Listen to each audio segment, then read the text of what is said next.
African safari and may include animal kills and carcasses. Viewer discretion is advised. Well, the mist has descended upon Djuma this morning, and this is Safari Live. Ready.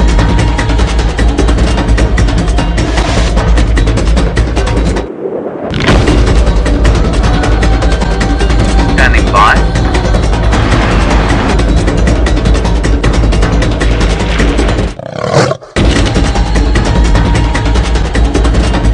Five, four, three, two, one. You are live. You are live.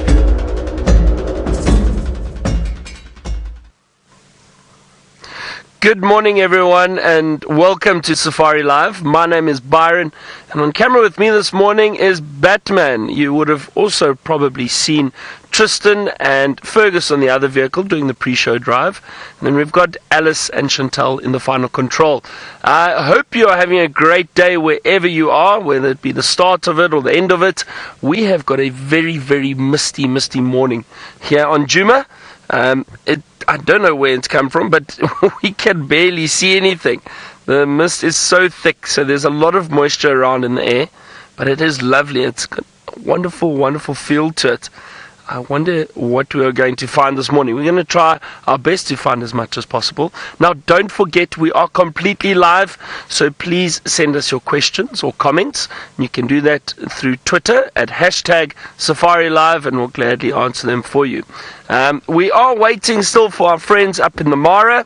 They might be getting out and about a little bit later, so hopefully we'll get to see some more animals from there today. But we'll see what we can find on Djuma. Well, I'm going to drive around and look for some animals. It sounds like Tristan has found some animals already, and he'd like to say good morning to you. Well, Byron, yes, we have. We've found an Impala herd that is just bouncing along through this eerie, misty morning, and it is a fantastic sight, to say the least. Now, as Byron mentioned, my name is Tristan, and on camera today I've got Ferg. And sorry, I thought I saw something coming past behind Ferg, and I thought it was a leopard for a second, but it's just an Impala. Now, where was I now? Now these Impalas have thrown me right off. So it is an interactive experience. Remember, #SafariLive. If you maybe spotted something on the dam cam, although I don't think so with this mist, it might have been quite tough to see anything. But if maybe you heard something, then you can let us know, and we'll try and see if we can try and follow up on that. And the plan for this morning, for myself and Ferg, is to go hyena den hunting. We're going to go check all the dens and see how they are and whether or not any of them are active, and see where these hyenas are, because they seem to be giving us the slip at the moment. Now, last night we had Ribbon in the last few minutes of the show, so I think we're going to try and see if she didn't just head towards the den. I'm going to go check for her tracks around the old den and see if she isn't there. So that's the plan for the morning. But it is spectacular this morning with these impalas just walking along. You can see we've got a sort of mixture of herds now. There's all these females, and there is the males coming in as well, and the mist in the background, and we are set for a spectacular sunrise. When that sun does come up, this entire sort of white bank that we see at the moment hopefully is going to get a yellowy orange hue to it, and we're going to see some amazing light coming through, and it should be a very, very pretty sort of start to our day. So while the mist is tough to see things, it does make for a nice, eerie, interesting morning. So hopefully it's going to be one filled with lots of interesting surprises.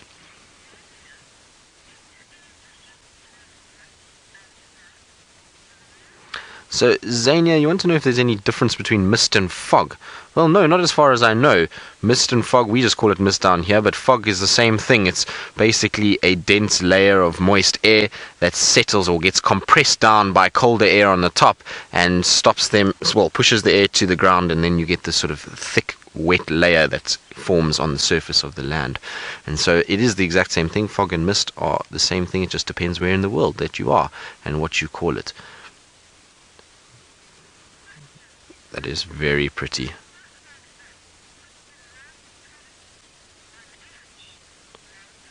So, Nancy, you were saying in fog like this, would the predators, I hope that I got this right, would the predators be on edge?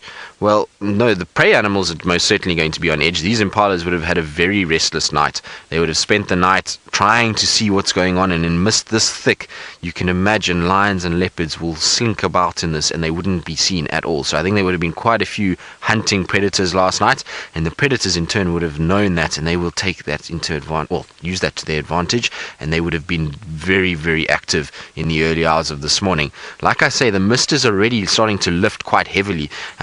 When we first started the drive, you couldn't see maybe 60-70 meters. Now we probably can see just over 100 meters. So it is lifting quickly, and so the predators would have known that as soon as the sort of sun comes up, this mist is going to start going away, and therefore they would have used that to their advantage and would have been far more active in terms of hunting earlier than they will be as the morning goes on.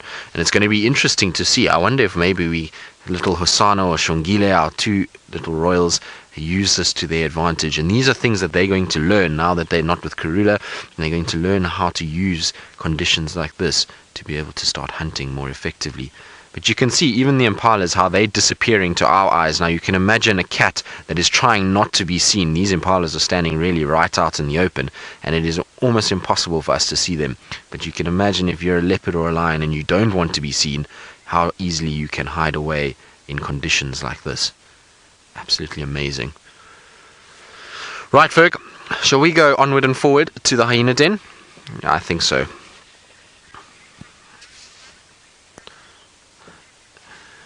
So, Chitty Chatty Meg, you asking if the predators hunt more in the fog and the mist. Yes, like we were just saying, you'll find that there's a situation where predators know that there is a limited sort of visibility with this. They'll be using their whiskers, their ears, their sense of smell to locate prey animals, and they know that they're going to be far more hidden in mist like this, and so they'll definitely use it to their advantage, particularly at night. If there's this mist layer that settles in the early hours of the morning while it's still dark, they're going to use that as much as possible. We have also just come out of our full moon phase, which means it's been very difficult for a lot of the predators. When it's full moon, it's so bright out here that it becomes very hard for the predators to be able to stalk up on these impalas. Now that it's started going out of the full moon and the mist is coming, it's going to be much easier for them to be able to find the food that they need. So they definitely are going to be far more active in terms of hunting in this kind of conditions. Right, we're going to carry on, try and see if we can't get to the den site, and while we do that, let's go across to Byron, Mr. Gun Sarau, and see how he's doing in the mist.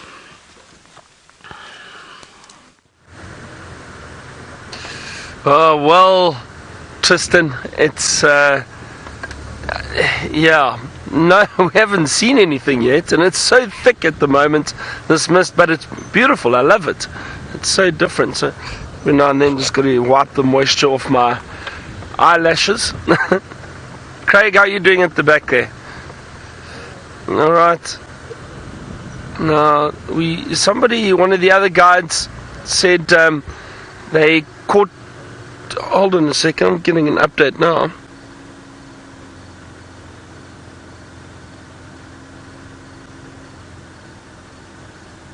Just trying to listen out.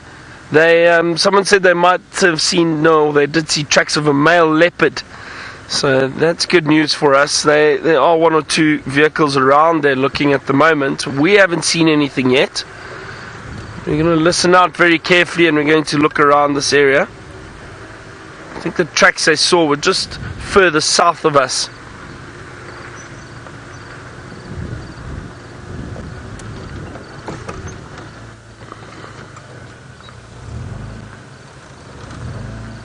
While we're driving, constantly checking very, very carefully for any sign of any animals, really. I don't see anything there.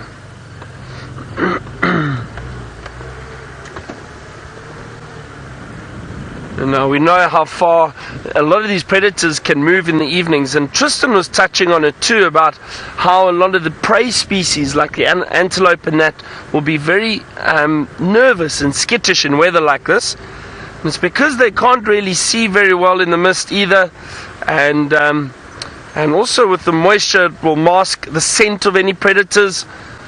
So it might be might be tricky for the prey species to pick up on any predators if they are in the area. So it's ideal hunting conditions.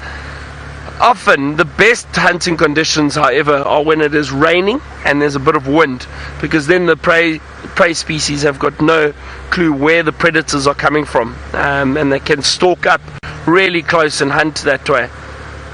But weather like this would also probably help the predators. A lot of moisture.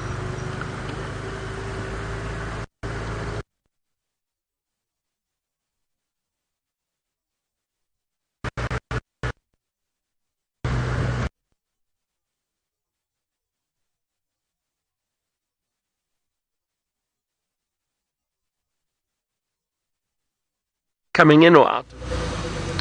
Well, unfortunately, Byron, I think, has lost his signal, and maybe in the mist the gremlins hide more than normal. So we'll try and see if we can't avoid them as much as possible. But you can see we're just doing a slow sort of rolling shot of us driving in this misty sort of wilderness that we're in. Isn't it amazing?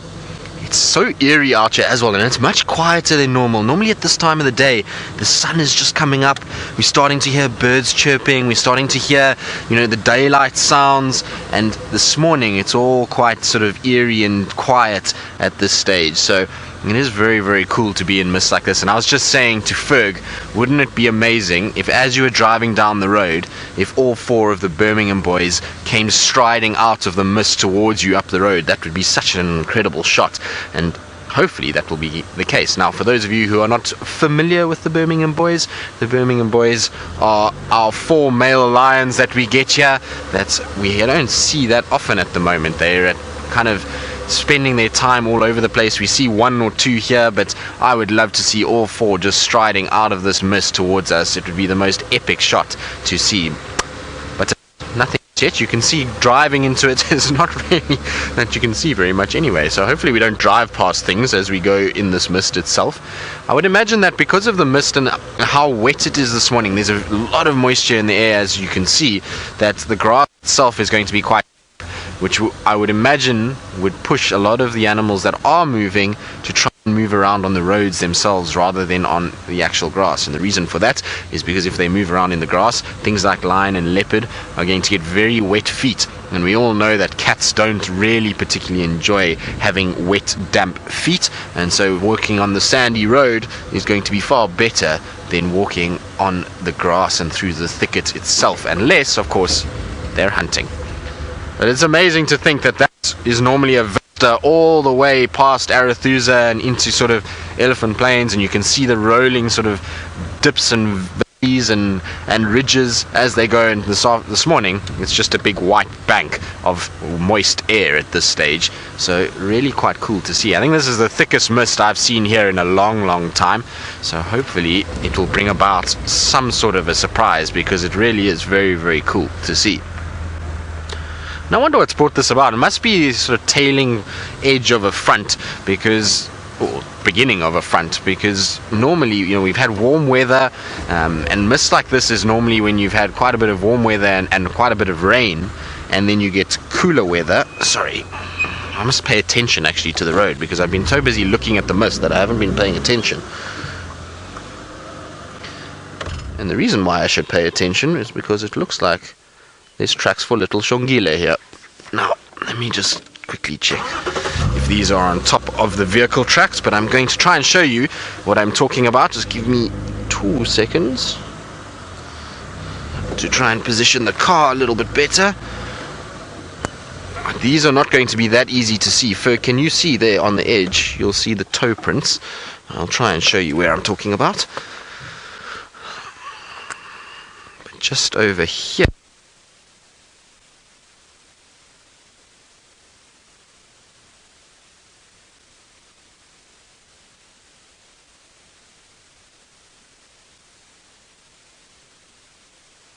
she walked.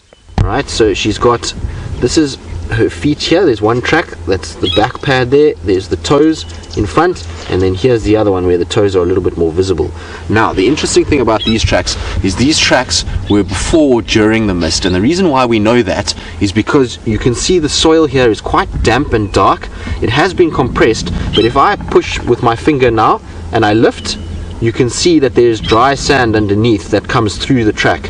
And on this, I can't see dry sand, so it means the moisture that we've seen in the mist itself has settled on top of that track already, and it means that we now are a little bit behind. But the good news is that these tracks are not that old that the mist has sort of destroyed anything, and it's not that wet that it doesn't look like it wasn't compressed early-ish this morning. So I would imagine that Shangela must be somewhere close by. So we're going to try and just check around and see if we can't find our little princess in the dark and misty morning.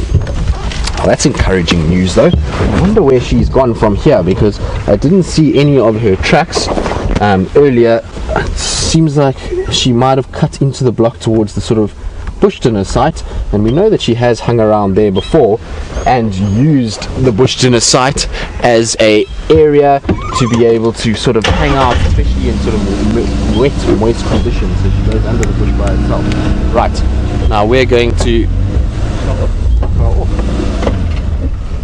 link.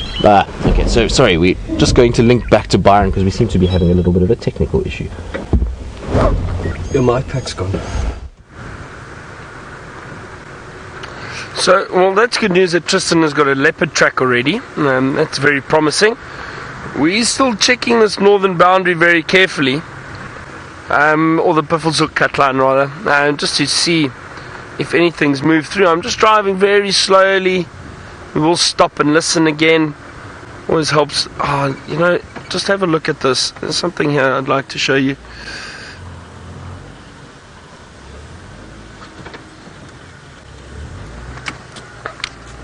Batman, would you be so kind as to get that little spider web over there? And I'm going to jump out quickly and show you. Hold on a second.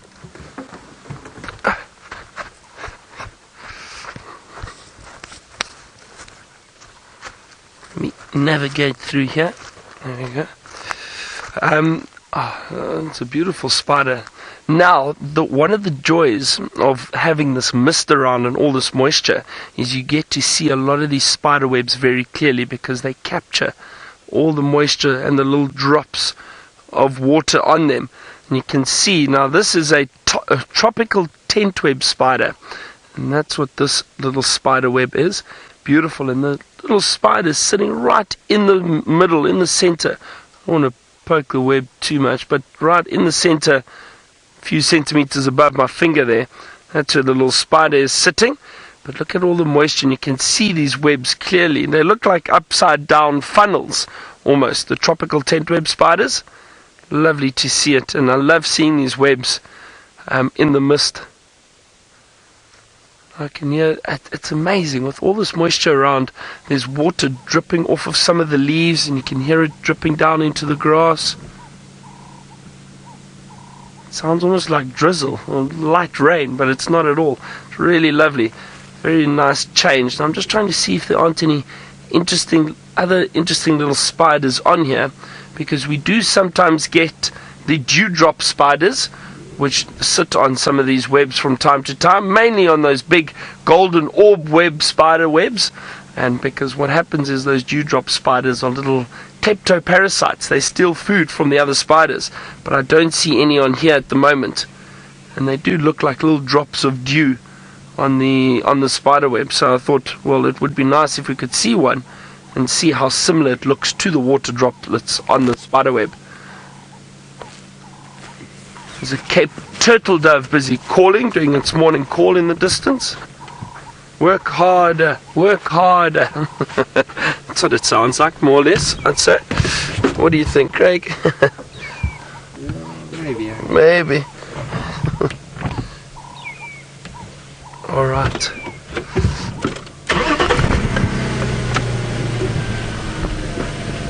Oh, hang on. It sounds like, let me just get an update here quickly. Texan, do you copy? For I was just off my vehicle for a few minutes. Updates your side?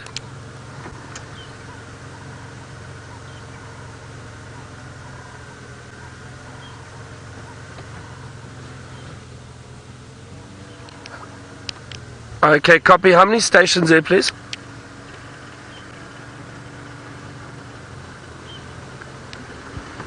Copy. Thanks very much. Thank you.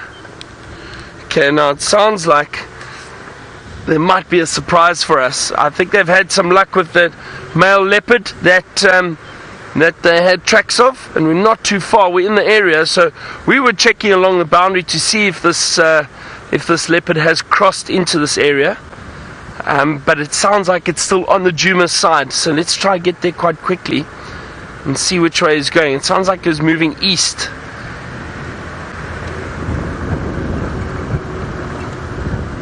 Oh, that's very exciting. So hopefully we'll have a nice leopard sighting for you shortly.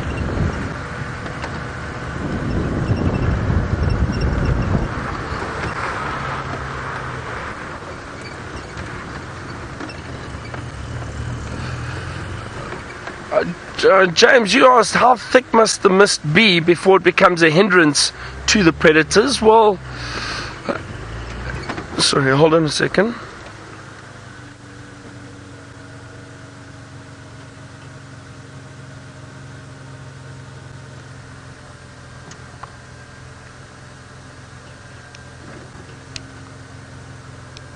Okay, copy that. I will do. Thank you. Alright, I'm just going to turn around quickly. We're going to take the other road. Just getting an update from the guys. James, getting back to your question about the mist and when will it become a hindrance for predators, I don't think it ever will. I think that, I mean, you know, it can get thick and it will definitely obscure their vision slightly, but I don't think it hinders the animals really. Maybe just the prey species more than anything else, but I don't think it would hinder the predators too much. I think also the animals adjust very well to different weather conditions, much better than what we do. So I don't think that it would really bother them too much. Alright, well, Tristan's at the hyena den now. Let's quickly go across to him, see if there's any activity, and we'll let you know about our leopard chase.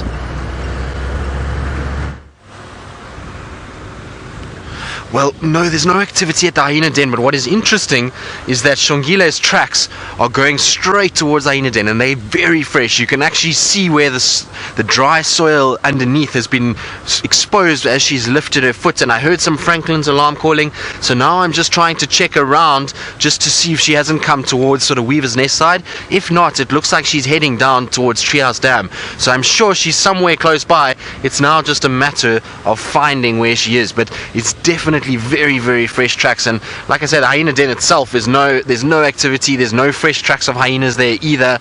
It's just the tracks of Shangela. Now I'm just trying to check very carefully as I go, because obviously there's got to be a sign at some point, and Shangela's got tiny feet and it's very easy to miss her tracks. So I just want to make sure, particularly when we get to junctions like this, that there aren't any tracks crossing away and off onto the other side. It doesn't look like anything here that I can see. That game path that goes down to Treehouse Dam, it's the same sort of route that she often walks, so that's where I think she's going. So hopefully we'll have some luck if we go around towards Treehouse Dam itself, and maybe she's following where Hosanna walked yesterday, because this is a very similar pattern to what we saw from Hosanna yesterday afternoon when Taylor was tracking him. So hopefully we'll be able to find her in this misty morning. But this is exciting. Always good when you get fresh leopard tracks to follow on. It makes life very, very interesting indeed. And Byron's trying to find Tingana, so maybe it will be a leopard-filled morning. Wouldn't that be fantastic?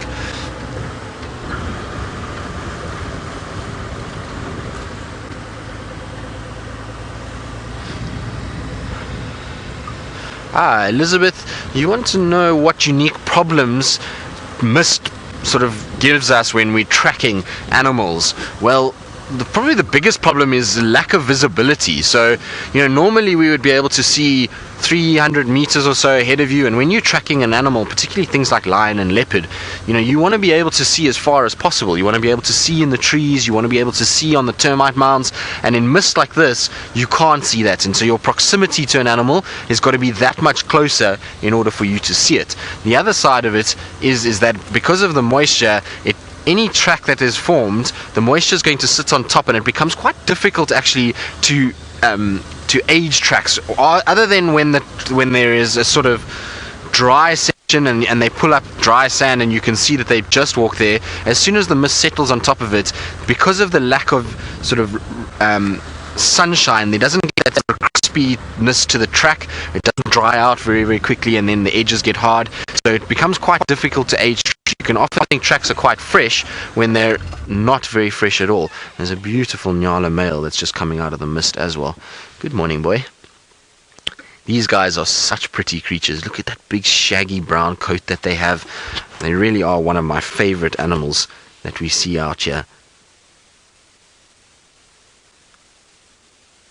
Now, animals like this are going to be useful for us when we're talking about tracking and things like that, because their senses are that much better than ours, and they maybe, just maybe, might pick up some sign of Shangela and make an alarm call that will allow us to be able to then follow up and find her. So we will need others to help us.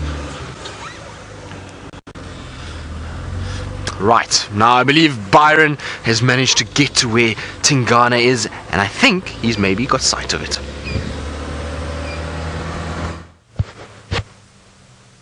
Well, Tristan, not yet, but this leopard is very close. I can hear the other vehicle moving through the thicket, trying to follow them. Hold on a second, trying to follow this leopard.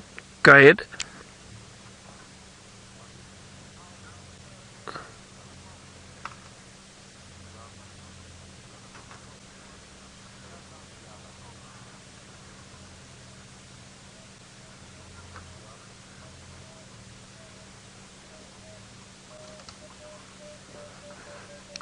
Yeah, FM, I can hear you. You are very close. I'm just going to wait here for you to come through and see if he comes out the side. Actually, so he's very, very close. This leopard is close. So let's have a good look. I'm hoping that he comes out straight towards us. But let's just stick with me, because it is quite thick here. So if he does move through this area, it might be quite quick, and we might only have a brief view of him. This is very exciting. He's somewhere. He's coming. I can hear the vehicles. They're about 50 meters or so ahead of us. Maybe a little bit more. There he comes. Is that him? No, thought I saw him.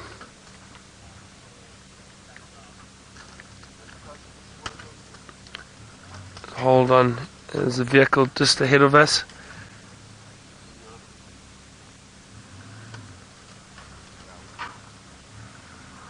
This is very exciting while we're waiting for this leopard. We know he's here. He's very close.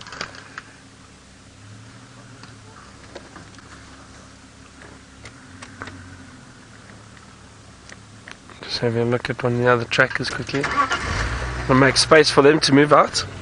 You can see it's quite tricky sometimes. When you are moving around in thick bush, it's very difficult to try and follow some of these animals. So but that's what working together as a team helps, because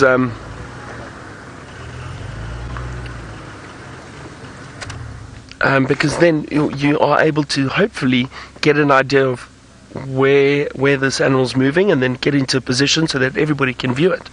But it is exciting. I'm just looking now.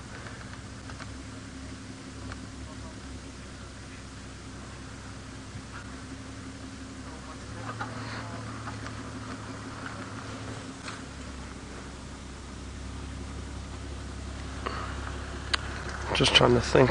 Which way did he go? That way. Alright, so it sounds like he's managed to go through the bush behind us somewhere. We'll have a look. We can't see him at the moment. As I said, it's so thick here. It's really, really thick.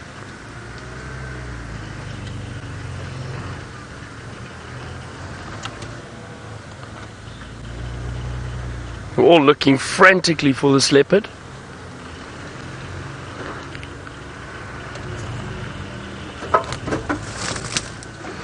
Alright, well, we're going to quickly try to see where this leopard has gone. Let's hand you over back to Tristan quickly, and then we'll see if we can get a view of this leopard.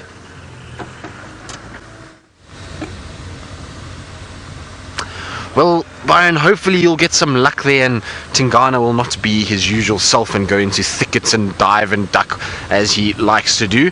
And, well, we're looking around for Shangela. Still no more sign of her coming down towards Treehouse Dam. Just down right near the water's edge at the moment, and there seems to be nothing coming out of this area yet.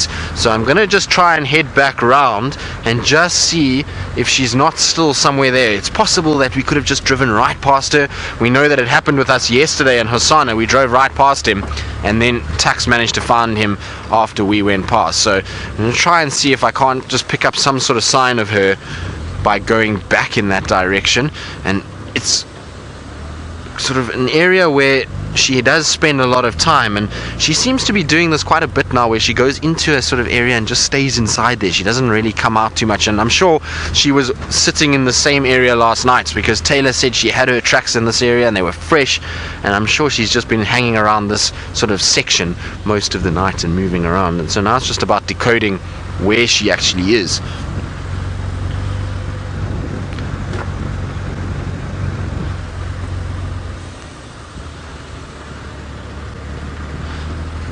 So Michael, yes, she does. I mean, you're asking whether or not she would have used the same routes that Karula used when she was still with Karula and learned from her mom. Most certainly. Treehouse Dam, up towards Philemon's cut line, those are all routes that Karula used to walk regularly. So we used to see her moving about in that often, and so it's not unusual that she's walking in these rays. We know that she goes to Twin Dams a lot, which is also an area where Karula spends a lot of time with her, and down in the south in Little Gari is where she was kept for a long time as a tiny baby. So it's in areas that she knows. These are all areas that she's been with her mom many times, and that's why she's going, is because she knows these areas. She knows where these areas take her, what's around, what terrain is here, where she can get water, where she can hunt, and so that's why she's doing it. She probably find also she's still looking for Karula to some degree. She's a young female and she's probably craving companionship, and that's why we're seeing her with Tamba every now and then, and with Hasana, and I'm sure this is the reason why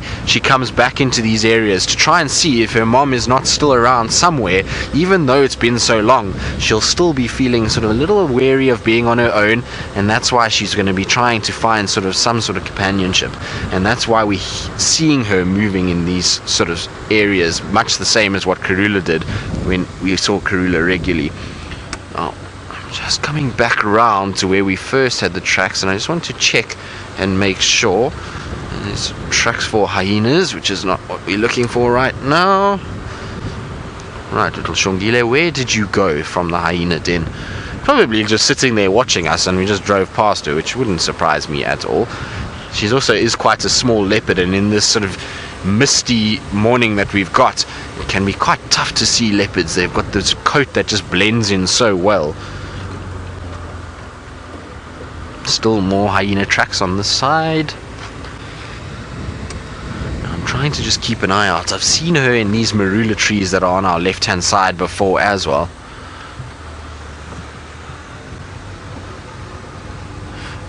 So, Michael, you're wondering how many potential hyena dens there are on Djuma. Well, we've got the one off Cheetah Cutline, so that's one. There's this one off Philemon's Dip, or Philemon's Cutline, should I say. There is the one off Zoe's. There is the one off Mvubu. And there is, where else? I think those are the sort of more prominent ones that I know about. I don't know of any others that have featured very much. So 4 really is about the sum total of what we're seeing now. Sorry, I'm just trying to check because there's tracks for hyenas going up and down here as well. So I'm just trying to see if there's not Shangela's tracks mixed up in amongst it. Sometimes can happen that way. Now, I would be very, very surprised if Shangela was in one of these trees. In mist like this, you're generally going to find if a leopard is not moving and actively hunting, then they're probably going to be curled up in a tight little ball having a rest. And so I would be very, very hesitant to be looking in trees. The mist is going to be wet up there. There's going to be a little bit of a breeze, and it's not going to be that pleasant to be up in a tree right now. So I don't expect to see her in those areas. I'm pretty sure she's going to be more down on the ground than anything else. Still nothing coming out this side.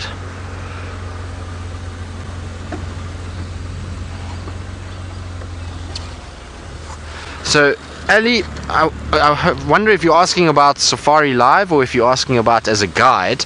But in terms of being my first leopard sighting with Safari Live was Karula and Shangela on a Impala kill near Cheetah cut line, and then Karula went sauntering down the road, and she went and had a drink, and then a warthog ran into her, and it was really quite a magical sighting. So I had a very, very cool sighting with her at that stage. So that was my first sighting with Safari Live.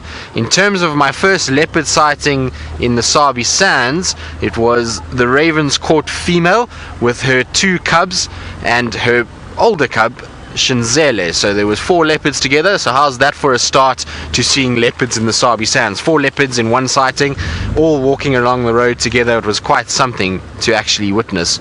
Now I've just come back towards the hyena den because I'm just wanting to see where her tracks go from here, but I'm pretty sure they're going to go straight south towards Treehouse Dam, and she might just still be between here and Treehouse Dam itself. We know that sometimes she's been on top of this actual termite mound itself. She's been in that fallen over marula on my right hand side, and so these are all areas that she has spent time before, and that's why I'm just checking one more time just to make sure that I didn't maybe overlook her somewhere as we were kind of driving by in this misty morning.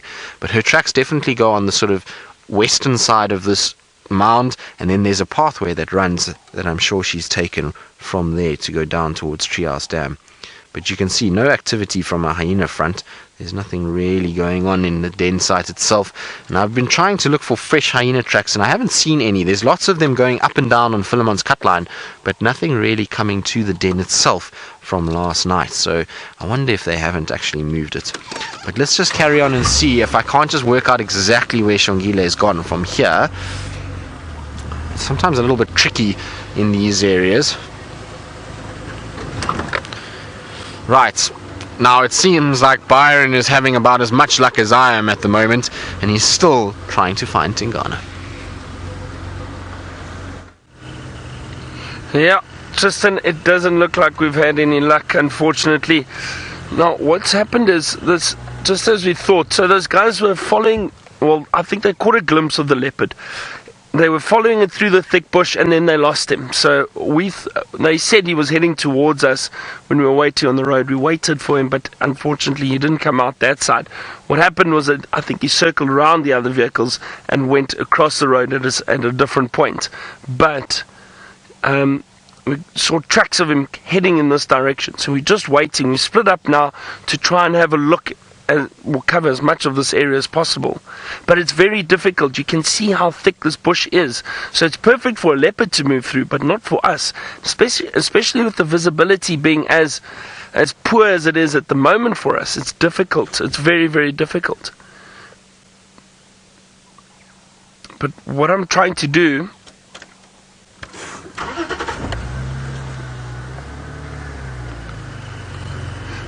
Tyler, you asked if it gets misty more often during the winter season. I'm trying to think. It does. It does sometimes, Tyler. Yes, it will get slightly more misty in the winter, but I'm trying to think. We sometimes get misty mornings in the summer too, but the winter, yes, definitely, because of the temperature and that.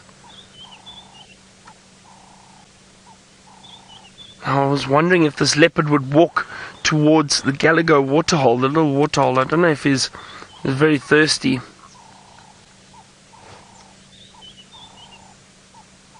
trying to listen out for any sign from birds, anything that might give us a clue on where this leopard is. But nothing yet, just absolutely nothing.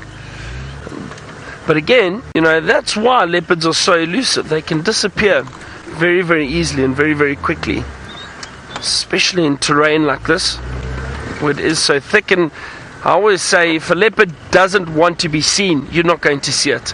They'll disappear right in front of you.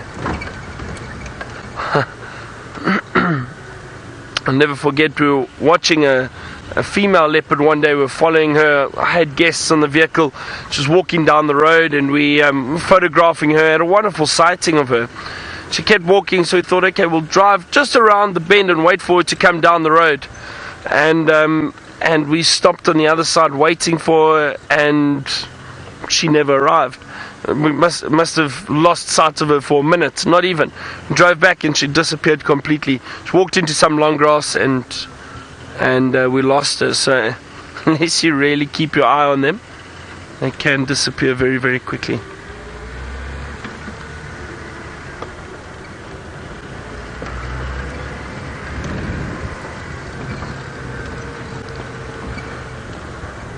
Kirsten, some of the nocturnal animals may be out in weather like this, especially in winter. Now, the reason for that is purely because of the temperature. So when it's really cold in the middle of the night, then you probably get some of these nocturnal animals moving around a lot more in the winter. And I say that because I've seen it in certain areas. Animals like aardvark and pangolin that are strictly nocturnal, honey badgers.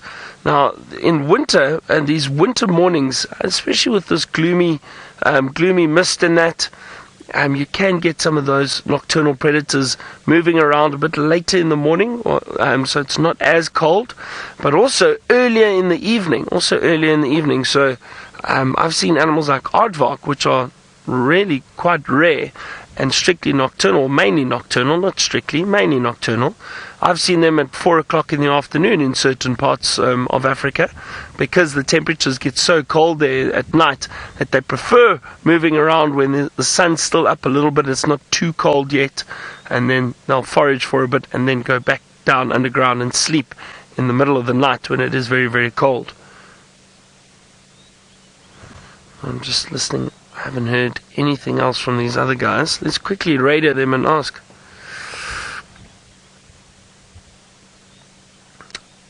Let me see if the other guys have had any luck. While I do that, let's go back to Tristan and see if he has had any luck. Text. Well, no, nothing yet, Byron. Still just lots of mist and really no sign of Shangela either. The last tracks that I can find are at the den itself, coming in towards, sort of heading towards Treehouse Dam. Nothing coming out from there. I just did a sort of straight pass through the block, following the game path that I thought she would take, but we didn't have any luck whatsoever. But there's a very misty, beautiful Treehouse Dam this morning. And Shangela, are you lurking here somewhere? It would be nice if you were. Definitely make our life a little bit easier, that's for sure. I'm just trying to scan around and just see if there isn't any sign of her under one of these trees, all sort of curled up in a ball. But it seems like, alas, there isn't.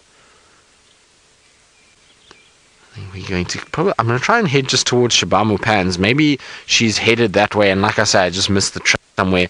Especially if she's crossed over a road without walking on the road, it becomes quite tough to see it. We were talking quite a bit while we were going on Savage's track, and so I might have missed the tracks crossing there. So I want to just go around towards Shabamu Pans and to where Hassan was yesterday. But that is quite cool with all the mist. Very eerie looking Treehouse Dam this morning. Right, Ferg, what do you think? She's called in a ball. You think in a ball?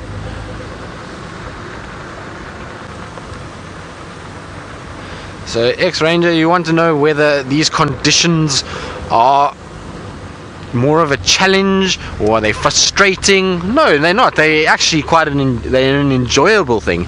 The thing about them is that, I don't know, they make you really want to find something because you just know how amazing it will be to see one of these animals, or a big animal, even like a big elephant, that big tusker that we've been seeing in this mist. It's just such an atmosphere about it, and it becomes then that you get a little bit antsy. You want to find something and you want to see it and you want to be able to experience it because of the sort of unusual nature of this weather. And so that's where the sort of, I suppose, frustration can come in. It's not really a frustration, it's just more a desire to see these things in this kind of weather and these kind of systems, and that's what it's all about. But frustrating wise, no, not really. It's quite enjoyable. Ferg, are you enjoying it? Yeah, dude. It's very cool. I really like, there's texture, there's at least sort of atmosphere about it, and even though you may not see something at this stage, it's still kind of, there's lots of hope and anticipation, and that makes it fun to be out and about in this. Also, it's just such a welcome change to the sort of monotonous sunrise. Well, not monotonous, that's the wrong word for it, but the sunrise that comes up day in, day out in the winter months. It's nice when you get these sort of very different mornings and there's an air of anticipation as to finding something interesting, and the fact that you know that generally what you do find, even if it's one of the nocturnals or a cat, they're going to be probably quite active if they're in mist like this, because it's not hot, it's not making them go and seek shelter straight away, so it's a good time to actually be out. But alas, no tracks here either, so I don't know where Shangela is. She must still be lying somewhere, and we're just kind of missing her by inches at this stage. There's no tracks coming out anywhere from that hyena den that I can find, so I was hoping that we'd see them maybe coming out here, but if they haven't come out already from where Treehouse is, this is normally a pathway that they would take, and they'll walk straight along this road. So if they haven't come out from where Treehouse is, I don't think she would have come out this side. So I'm going to have to probably, I think maybe we'll go back towards Weaver's Nest, and I'll check Twin Dams in the off chance that she maybe went that way and I missed them that way. But I don't think so. I think she's just curled up somewhere under a little tree, and we're just driving past her without being able to see her. And I think we're just going to have to go back and spend a little bit more time and a little bit more of a closer inspection of that area around the hyena den itself. She might just be lying under a bush there, and we just keep missing her as we go through there.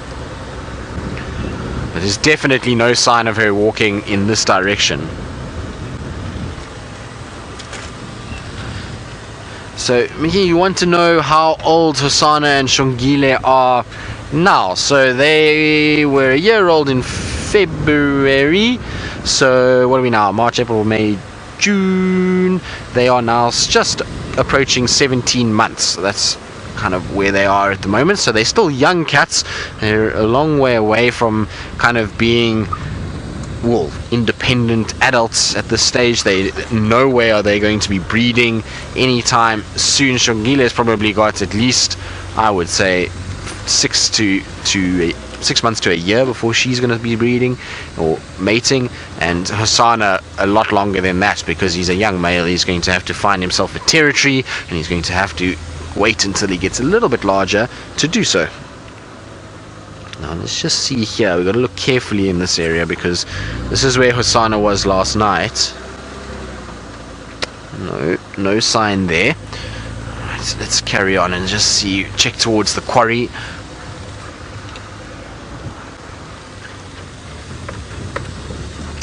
Right, well, we're getting no luck on our side. There's no sign that we can find as yet, and it seems Byron is much the same and sounds like his arms are up in the air in frustration. They are indeed, Tristan. They are indeed. Oh, it's so frustrating. I'm listening again. We just passed a group of Impala behind me. They seem very relaxed, very calm, and it doesn't seem as if anybody's got an idea of where this leopard has gone to. He's just disappeared. But this little block off to our left is very, very thick, and there are a lot of drainage lines. But the good thing is that it is still very, very cool, and I think this leopard will still be moving around a lot. So we're going to be patient. I'm just listening. See, I'm trying to listen out for bird calls or anything.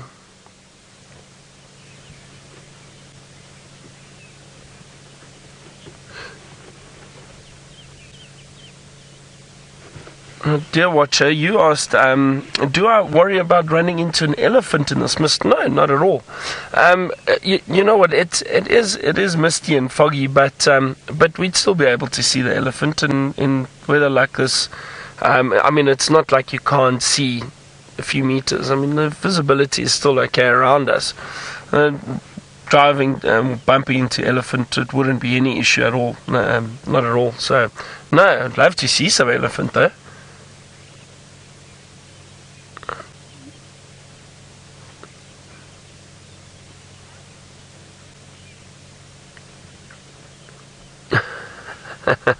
And Daniel, age 13. Morning, Daniel. How are you? You asked if we could please find an elephant for you. We'll do our best, Daniel. We will indeed. I'm just trying to sit and listen. There's another car coming past me. Let me just move off the road, because we've had absolutely no luck just yet. But as I was going to say, it's well, as I always say, it's too soon to panic. We will still try our best to find out where this leopard's gone. As I said, it's a cool morning, so these animals are still going to be moving around. But we'll try and stick around here. But I'm going to be listening out for any sign that this leopard might be moving through the area. Bird calls, alarm calls from some of the prey species, like the impala that we passed. So I know now that there are impala behind us. So if we're driving somewhere and I can hear impala calling this direction, I know exactly where they are, so I can drive straight here immediately and try and have a look to see if we can find that leopard.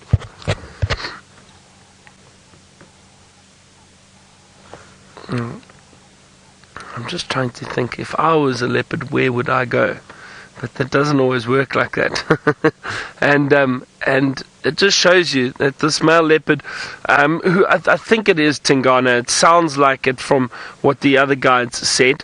Now, we know his territory. We know where, basically how large his territory is, but we don't always know exactly where he moves.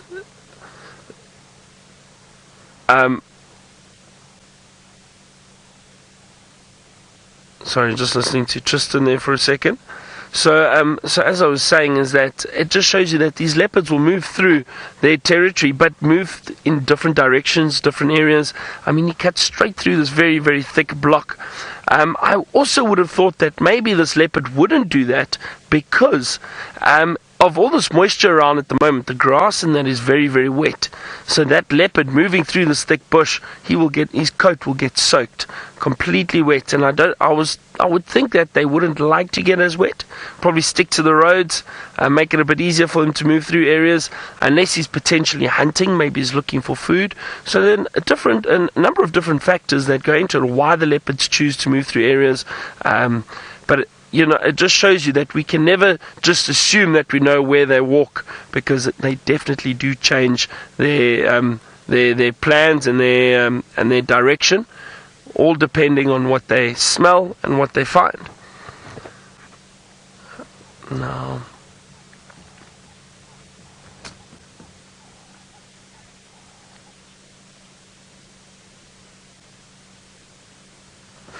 okay, I think. Hang on, I just heard a little Franklin call there. Let's just listen carefully.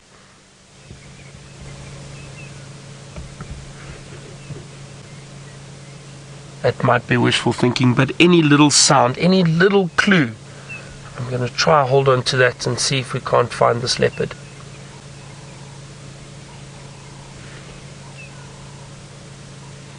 Okay, it does sound like some Franklin alarm calls. Let's go have a look. It's worth it. Stick with me and let's go see. If we do find him, that'd be great. If not, at least we tried.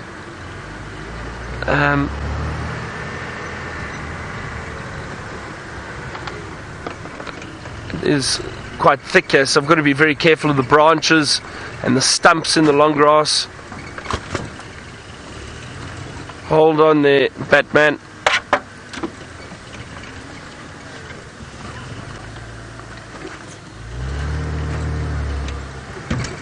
It would be great to find this leopard walking through here. And again, the Franklins could also just be calling at one another, but it did sound like a Franklin alarm call. It's slightly different to the usual call they do.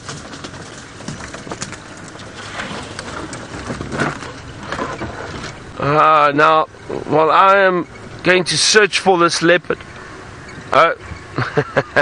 we were going to, I think Brent and them have just got moving in the Mara. We were going to see if we could send you across to him, but it doesn't sound like they're up just yet. Hold on a second, let's just listen here.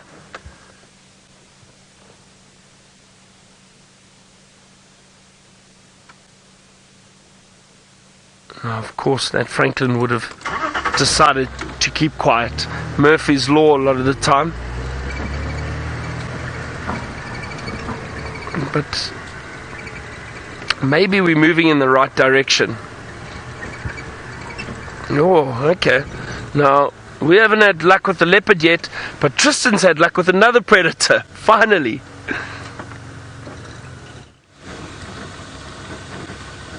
Well, look who we have. We were talking about it earlier, and wouldn't it be wonderful to see one of these male lions walking out of the mist towards us? Now, he's not walking towards us, he's walking away from us, but at least it is one of the Birmingham boys, and he's on Djuma, and he's coming north into Djuma, so it means that we should be able to follow him for quite some time. Now, interestingly enough, this is the first time that I've seen tracks or even sort of seen any sign of the lions on this particular area. We're right on Ledwood Road, so we're on the eastern side of Twin Dams, and normally they go towards Twin Dams and head that way. So interesting that he's walking on this side, and I don't know who it is yet because all I've seen is tail and his backside, and so I'm going to try and find a way to get around him at some point that we can actually identify who exactly this is. I know it's just one of the Birmingham boys, but I have no idea which one. What is interesting is the size of the mane. He's got massive mane, and you can see it's even starting to grow down onto his belly. These Birmingham boys are starting to get very, very big now, and it's interesting to see just how big they're going and also how dark they're getting. Who are you, boy? You're like the mystery lion at this stage because we can't see your face and you don't want to turn around for us. Now, hopefully there'll be a gap here somewhere where I can get round. So, Kirk, you're wondering if a mist would muffle a lion's roar. Well, the air is denser, and so therefore it's not going to carry as far as we would normally hear when it is just a cool, clear morning, but it would still be able to carry a fair distance. It's not going to muffle it nearly as much as you would think. It's just the air becomes a little bit denser, and so it just doesn't carry quite as far. But if you're next to this male lion and he lets out a roar, you're certainly going to know all about it. Right. Are you going to stop for us and actually let us see you for a second? Now, there is an opening coming up here, so I think what I'm going to try and do is I'm going to try and see if I can't get around him and get in front of where he is. Let's go quickly, Ferg. So, sorry, this is going to be a bit of a Ferrari off-roading experience because I want to just try and get ahead of our beautiful Birmingham boy so that we can actually see his face and not his bum all the time. Hopefully through here should be good.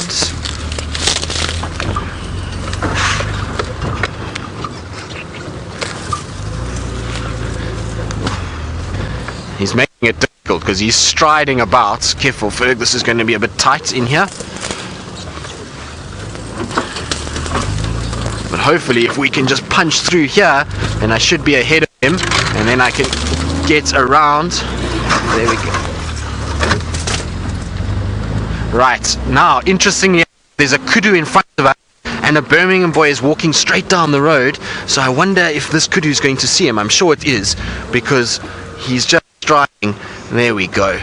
Now, it looks like either Nhenha or Nsuku, one of the two of them. I can't see nicely. Hold on, Ferg, I'm just going to try into a position where I can reverse with him. Now, he's spotted the kudu, so he's going off the road. You see, he's now going into the thicket a little bit, but there we go. I can't see exactly if it's Nhenha or Nsuku because I can't see the equal sign over the nose if it would be Nhenha, so it might be Nsuku. Difficult to say, but he's definitely cut into the bush now, and the kudu is right behind us here, and I wonder if he's not seen this kudu. Let's have a look. Oh no, don't go that way. You're going the wrong way now. Okay, let's try and keep up with him because otherwise we're going to lose him in this thicket. Has the kudu stayed there? Yes, the kudu stayed there. It looks like the kudu might have seen them. I haven't heard an alarm call yet, but the kudu probably will start barking shortly. There you can see the kudu's watching very intently. It's seen some sort of movement. Oh, kudu's just running. The lion's that close that the kudu's not going to even bark. It's just going to try and get out of there. Now our male lion is just sitting and actually watching. I can just see his legs through the thicket. Let's go try and see if we can't catch up with him quickly, Ferg.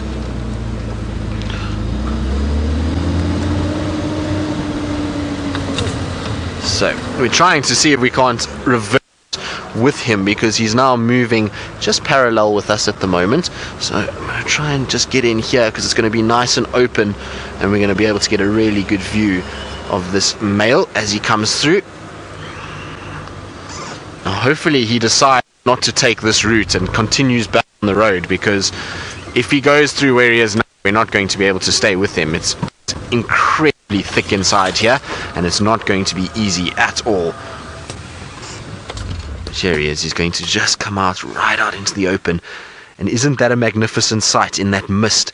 A big male lion, and he is looking amazing. These Birmingham boys are starting to get much larger now. Very cool.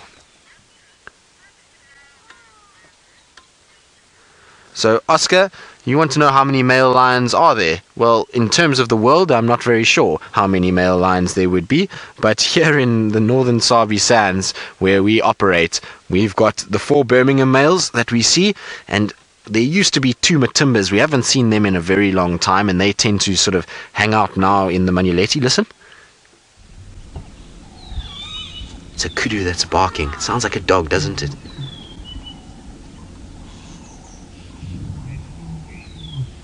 And he's starting to roar.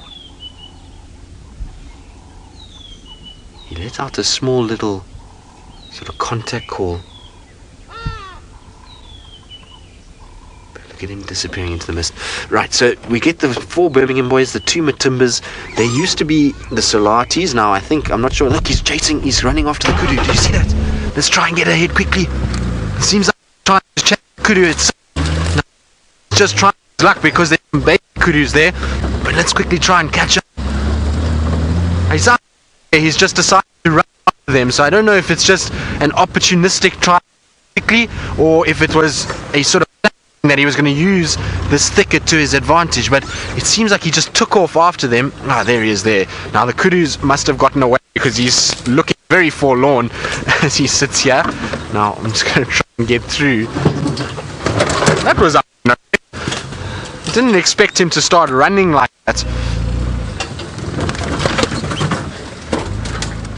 Where has he gone? Has he gone down? Oh no. This is not ideal where he's going.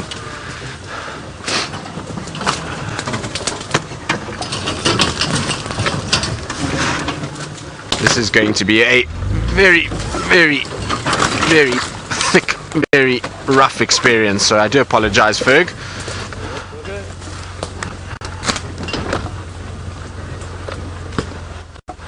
Right, now we're going to try and negotiate this horrible thicket, and while we do that, let's get across to Byron and see how he's doing with Tingana.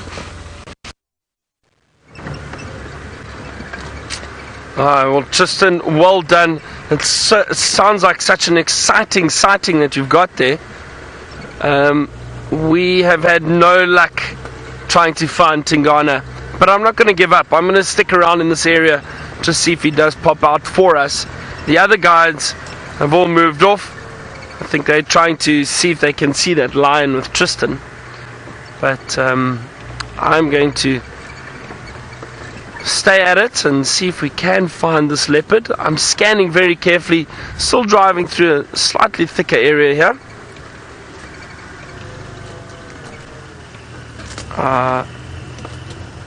There's lots of Impala around here. They look very relaxed. Alright, well, while both Tristan and I are searching for predators, let's go and say good morning to Brent and find out how it's going up in the Mara.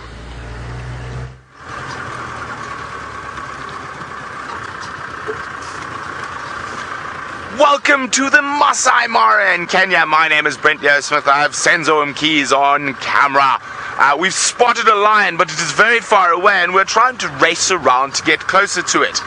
Now, we're on the world-famous edge of the world-famous marsh, should I say. Oh, look, lovely birds. And the local wildebeest migration is all around at the moment. They're a little bit behind us. As I said, we're rushing to get to where we saw that lioness a little bit earlier. Now, yesterday we saw 4 different lionesses on the marsh. Hello, crowned cranes. Taking advantage of the beautiful insects that are in the grass.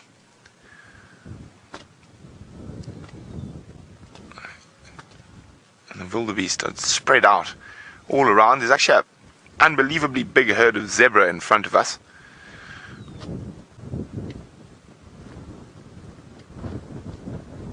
Okay, so we're going to leave the crowned cranes. Sense if you can have a look on that hill directly in front of us, what looks to be bushes in the far distance over there, straight in front of us.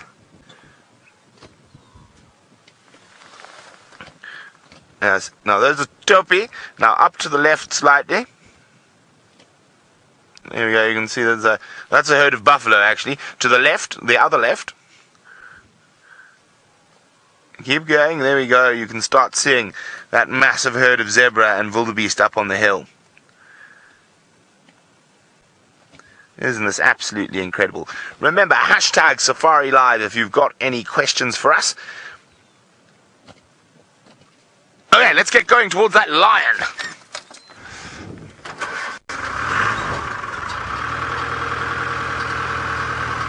Now, we saw 3 lions in this area, so we're going to try see if we can find more than 1 lion. We've only seen 1 so far, but while we meander around the edge of the marsh, let's go back to Byron, who's behaving like a gorilla in the mist.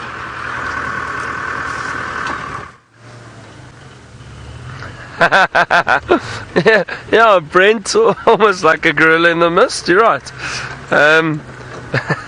And unfortunately still no luck with our leopard search, but it's the way it goes sometimes. But like I said, I'm not going to stop or give up just yet. I'm going to really scan this area carefully and check this area carefully, and you never know.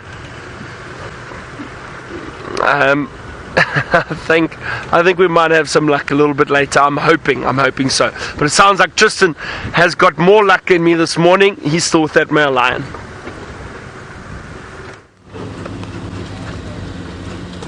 We are negotiate a horrible little set, and I thought we managed to find him. And we're going to play a bit of leapfrog now because we're going to allow some of the other guys to get a look in as he kind of strides away. But I'm not sure if we have positive ID yet. Maybe some of you have ID'd it, and I think it's in Suku, but I'm not 100% sure.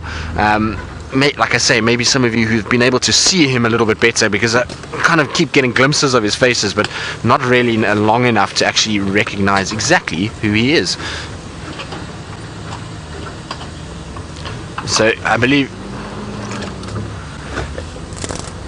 so it's definitely not Mfumo, and it's definitely not Nhenha. I can tell you guys that. I know that for sure, and a lot of you are saying that that's the same thing. So exactly, it's not him at all.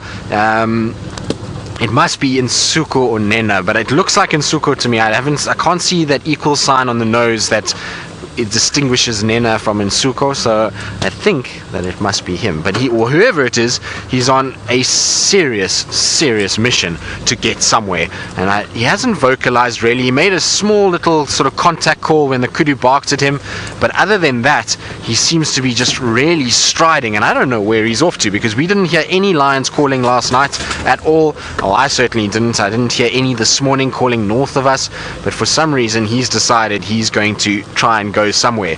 And isn't it interesting with the Birminghams? You can see why sometimes it's tough to find them, because they go through thickets like this. We've just crossed straight over a road, and now we're just heading straight through the bush, and so tracking them can sometimes be quite tough. I'm going to try to see if we can't get sort of a visual of his face at some point here, because he seems to be as though he doesn't want us to see his face at all this morning. And while he does have a nice backside, seeing his face would be a much better experience, I would imagine.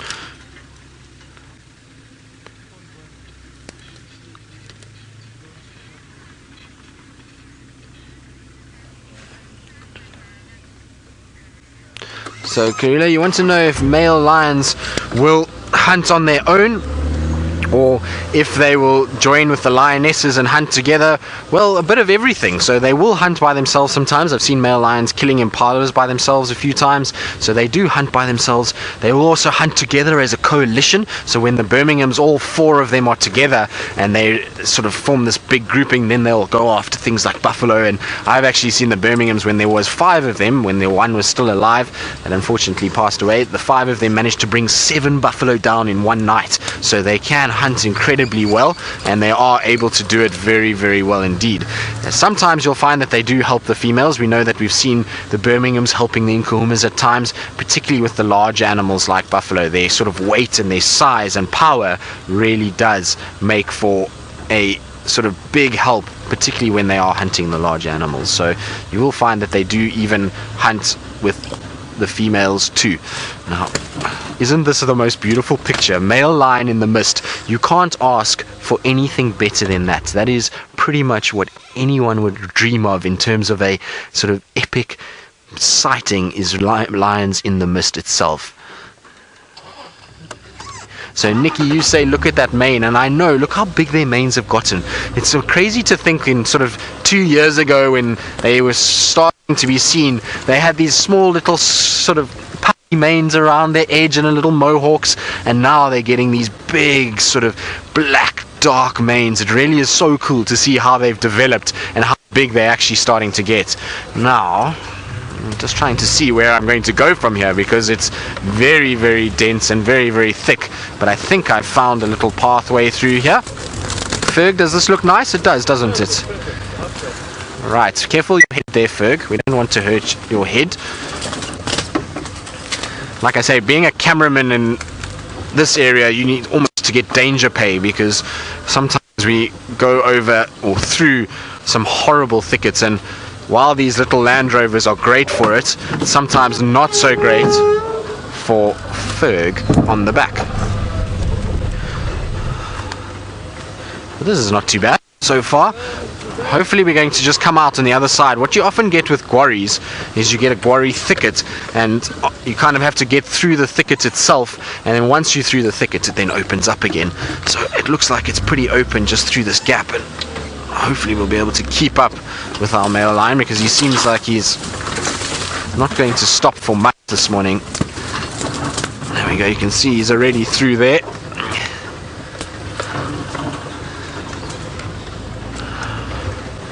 Now let's try and see if we can't keep up with him through this horrible sort of area that we're in.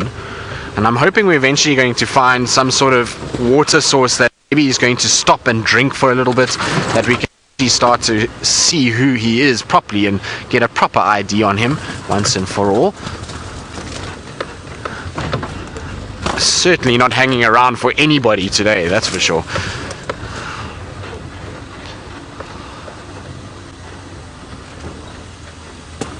So there we go. Look at that. Isn't that spectacular? Mist and a male lion.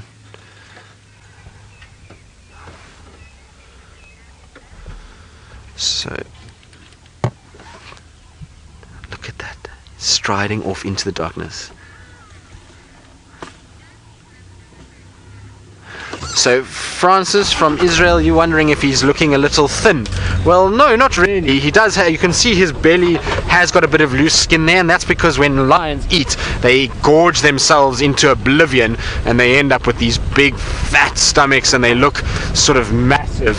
And so every now and then you'll find that they kind of look much bigger, but he's not thin, no. He's just, he could do with a meal, but it's not imperative that he gets one. Now I'm going to try and see if I can't get round him, because it seems like he's slowed down just a little bit, and enough for us to try and see if we can't just loop around him a little bit. But no, he's not thin. He's looking actually very good.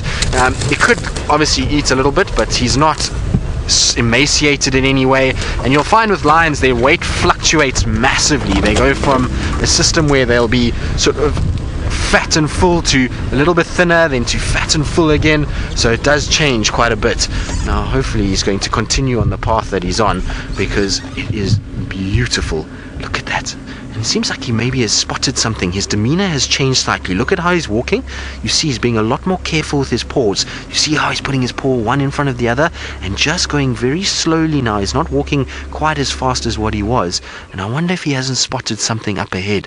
Hopefully he has, and we're going to go into a bit of a stalk mode. Now I know it's difficult to see him through the thickets, and the area that we're in is very dense and very bushy, and it makes life a little bit harder in terms of being able to follow him. But I'm going to just try to get forward a little bit so we can get a bit of a better line. I was hoping he was going to carry on this pathway that we're on, but he's decided to almost just stop there. So there we go, Ferg, you've got a window that we can look through at this stage. There you see he's stopped now and he's listening. And wouldn't it be amazing if we saw the dark forms of some buffalo coming through? So Riti wondering why he's all alone. Well, the Birmingham males spend a lot of time on their own because of the fact that they've got a big territory to cover and multiple different females. So whereas in some areas you'll find that there's a small coalition, maybe 2 males, they'll probably spend a lot more time together and try and stay with a certain pride that they're with.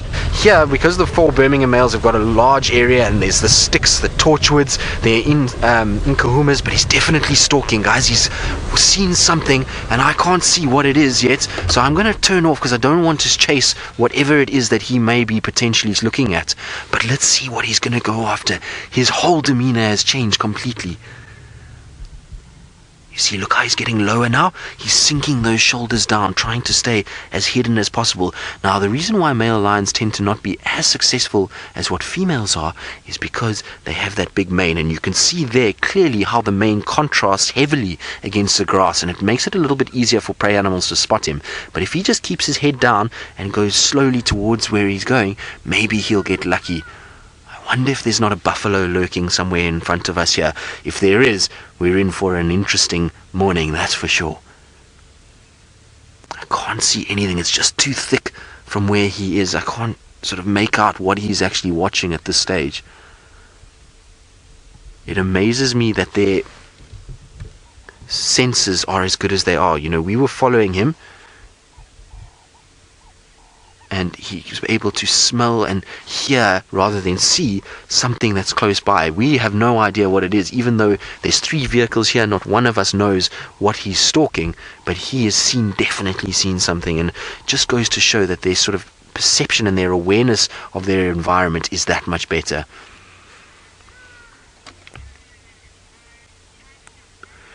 Right, well, we're going to try and just see where he goes, and I'm going to try and just reposition so we can get a better view of what's going on.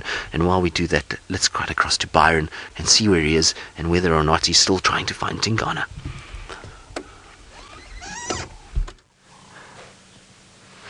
I am indeed, Tristan, but it's just getting cold and it looks like the mist is getting even thicker. We've had no luck. And I've been trying to listen out for any sign of any alarm calls or anything, but nothing just yet. I've done a big loop around the area. I'm heading back into the area where they said they last saw him, just hoping that he pops out somewhere. But we really thought that this mist would have started burning off, but this mist or fog, but not at all. Like I said, it looks like it's getting thicker actually, well, where we are at the moment. That's the way it goes sometimes. Not ideal. But that's alright. It sounds like Tristan's had an amazing sighting with that lion, which is very exciting. I've been looking for, trying to see if we can find tracks or anything. Anyway, let's quickly head back to Tristan with that big male lion. Fuck's sakes.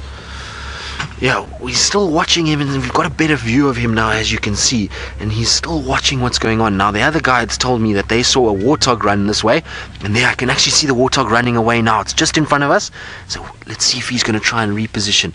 The warthogs are not too far. They may be 50 meters in front of us. There's a big tall tree, and that's where they're sort of underneath. You can see that tree there. Just at the base of that is where I saw the tail of the warthog going through. Now you can see, here he comes.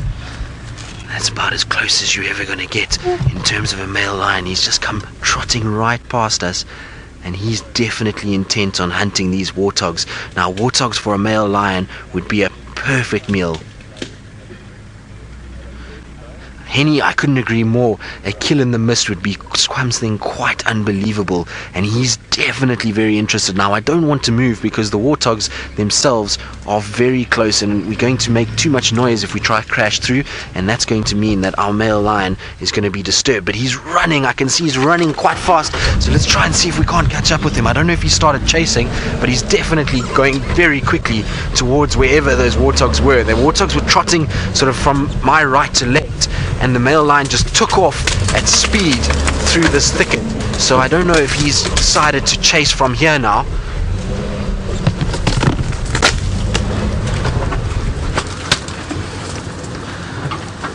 But isn't this exciting? Going through mist like this with a lion hunting, it's all very epic. Here he is, he's in front of us. So if we just stay still here, we might get a really good view of what's going on. I'm just going to go through this little gap, and then we're going to be able to see hopefully both warthog and lion. Now the warthogs were somewhere on my right. There's our male lion there. He's just on the left hand side. He's just coming through there now. And you can see he's looking straight towards that tree. Here's the warthog. I can see the warthog just in front. Wait, White Lady Eon, you're saying definitely in Suko, but here are the warthogs just in front of me on my right hand side. He's probably 50 meters from the warthogs at the moment. So let's see what's going to happen here. He's positioned himself really well, and he's going into stalking mode, and he's going to try and see if he can't get a little bit closer. Now, with male lions, unlike something like a cheetah, he's not going to be able to run as fast, and so his distance from him to the warthog has got to be that much closer, and he's going to try and stalk as close as possible and use thickets like what you see now where he's behind to try and then get closer towards these warthogs that are just in this area.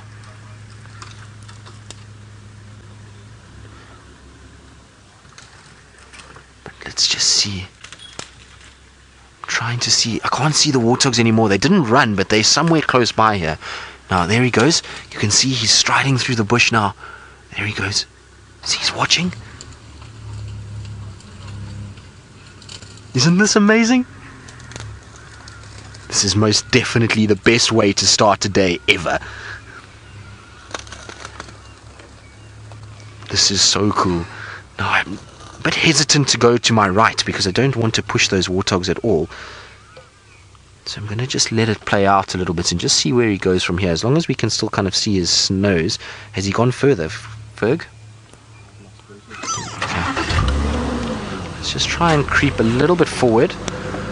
As long as I can, if I can see the warthogs, then I'll be able to know where they are and not disturb them. You got him? Okay, he's just in front here. Is he running again? So Ferg is like my eyes when I'm trying to look for the warthogs. He's keeping an eye on the male lion, and that's helping us to be able to at least stay in contact with all of these animals. But I don't know where these warthogs have gone. I think warthog knows something is up. Obviously with the vehicles being around, they probably think there must be something going on. But I don't think they can actually see the male lion itself, because if they did, they would definitely run. So, Riti, you want to know how many days a lion can go hungry for? Well, lions can probably last without a meal if they've had a really good meal, and then they sort of go through without a meal, probably about 2 weeks at the most. That by then will be absolutely emaciated, but generally we find our lions hunting almost every 3 days. It's normally kind of what they do. Now, I can see him just in front of us, still running, so I'm just going to try and... You can hear our alarm calling. There, he's running. I'm going to try and catch up with him. He's definitely chasing those warthogs. He went full speed. I saw him launching into this area. As soon as the Franklins started to alarm call, he then started to really run a lot faster, and he went into this thicket. Now, I don't know if I'm going to be able to get through here.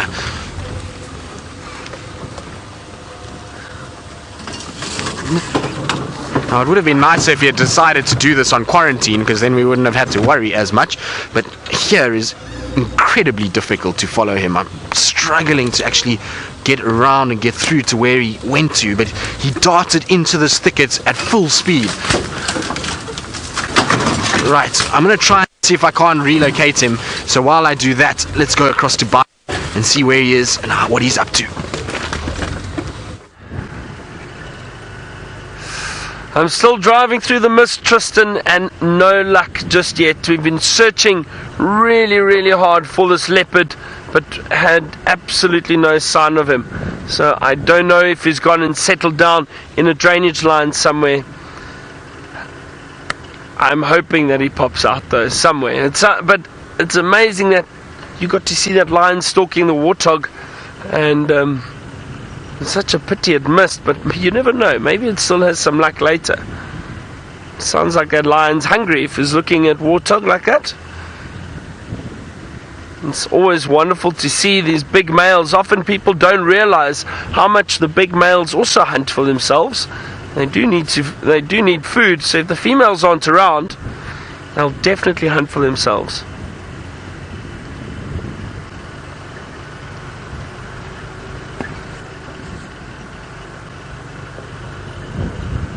Well, Craig and I have been searching high and low, just trying to see if we can find where this leopard moved to. I was hoping that he came out somewhere and would walk along the road as opposed to through this thick bush, thick long grass at the moment. But nothing just yet. I might do one more loop around back towards Gallagher Waterhole and the Vuyatela Dam. And just see if he hasn't decided to pop out there. I'm looking on top of the termite mounds. I'm scanning everywhere really.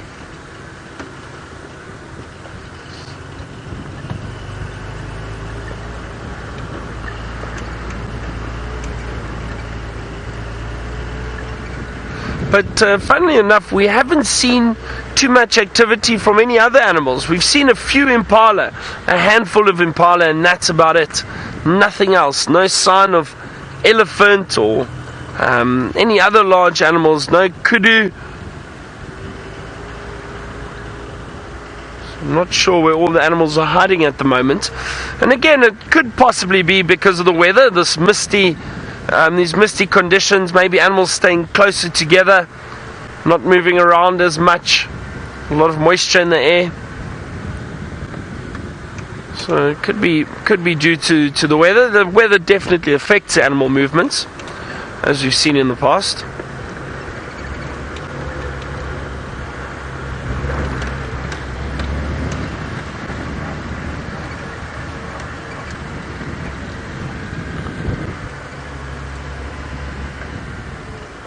I feel like my head is on a swivel. I'm constantly looking left and right, trying to see if there's any sign of this leopard.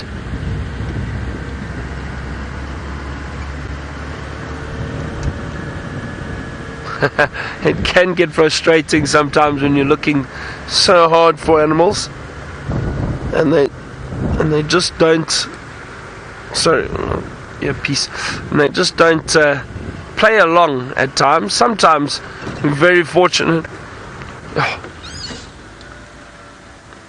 It smells like I thought I picked up on the smell of a leopard there. Scent mark. We always joke around and says it smells a bit like popcorn, but it does. It's got quite a strong popcorn smell. That's what I smelt back there. And this is the area that leopard walked through, so maybe it was him. Anyway, let's head back to Tristan, see if that male lion's still around, and I'm going to continue my search.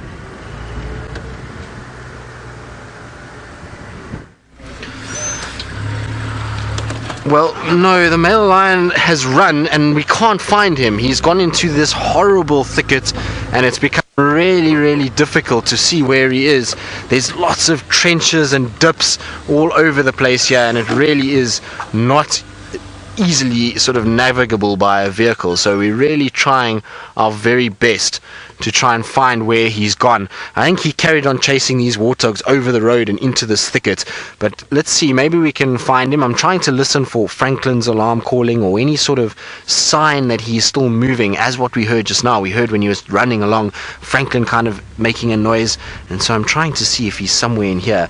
I'm pretty sure he's going to pop out at some point. The way that he was walking this morning is not sort of going to slow down at any time, and if he misses the warthogs, I'm pretty sure he's going to carry on. So we'll just try and see if I can't go a little bit slow up the road and just check around here very carefully. It's difficult to see even tracks here though. It's a very hard section that we're on, and it's not that easy to be able to find tracks at all. Now I do apologize if anybody heard any expletives earlier.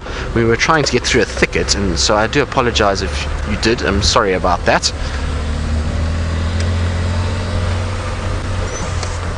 Now here is the last visual I saw of him, is inside this. Now you can see that is not possible to negotiate with a vehicle at all, and he was walking, well, running through this way, sort of going in a more northwesterly direction. And so I'm just trying to see if maybe he's not just standing somewhere here where we can see him. The problem is as we saw just now, was that he was moving so fast that the longer we don't find him, the harder it's going to be to actually get sort of into the area that he was. So he kind of came down from that area through like this, and so I'm thinking that he must have crossed into this thicket, and that's why we can't find him anymore. And it's not going to be easy to negotiate anywhere in this area. I might try and see if I can't just go in here and go around this sort of thicket and see.